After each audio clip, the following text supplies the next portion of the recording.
President of the Republic of Indonesia Joko Widodo wants Indonesia to stop exporting crude palm oil so that the commodity can be processed into value-added products.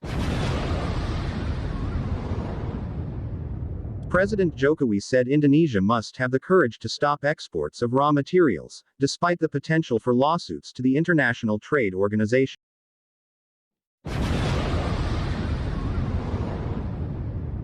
Indonesia must be prepared to face all obstacles in the downstream process of natural resources.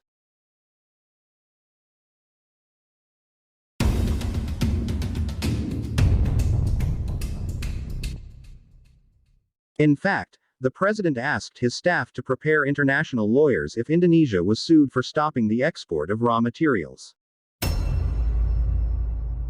In addition to CPO, President Jokowi also plans to stop the export of raw bauxite.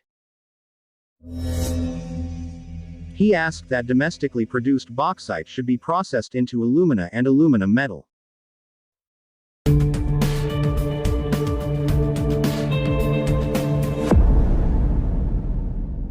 Bauxite is a commodity that is prohibited by the government from being exported, after nickel. Indonesia has banned the export of nickel ore starting in January 2020.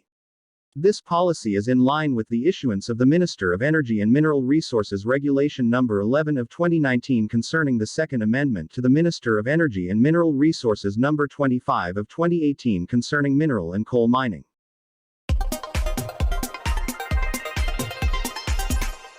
President Jokowi said he would not back down to stop the export of raw materials and seek domestic downstreaming.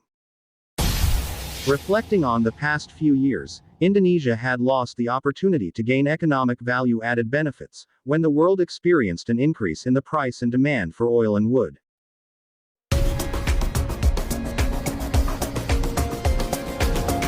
Jokowi does not want that to happen again. According to him, Minerba must be a foundation in order to advance the Indonesian state.